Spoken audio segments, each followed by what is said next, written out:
Hello, this is Lab 3 for Physics 2211. The main objective for this lab was to explore the case where the net forces are equal to 0. This is a case where velocity is constant, so no change in direction or magnitude. I chose a tin can rolled on its side to be my object I was observing.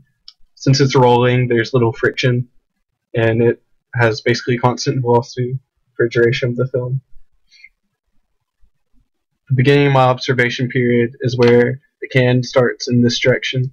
Before this, it was kind of in this direction, but it turned and it continued this direction for the rest of the film.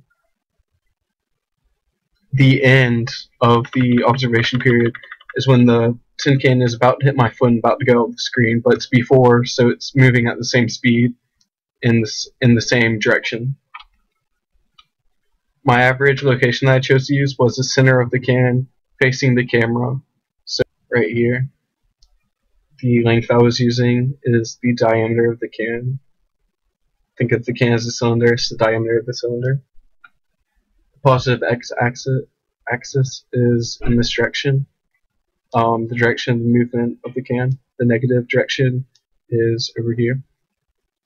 The origin is where the initial average location that I chose for the first frame that I was using. And between each frame there is 1/24 seconds, so 0.042 seconds roughly, because my camera was going at 24 frames per second.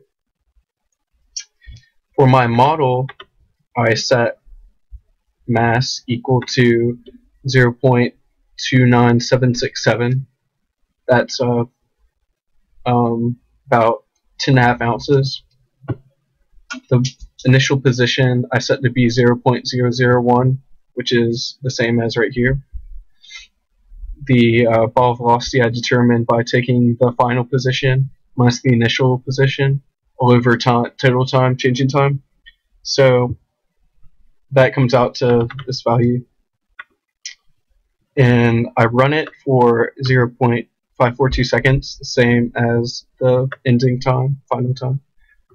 And the big thing right here is that Fnet is equal to 0. So what's going on is, this is Newton's second law. So ball velocity is equal to ball velocity plus Fnet over the mass of the ball times delta t. But since Fnet is 0, it's just going to be ball velocity assigned to ball velocity plus 0. So it's not going to change. Velocity will be constant. And so position will change at a constant rate. So if we run this, as you can see, the ball is moving in the positive direction away from the origin, just like the can. And this is the position. And position increases at a constant rate, just like the can did, as you can see over here. And so if you plot these together, as you can see, the program prediction is this gray square, and experimental is the darker diamond.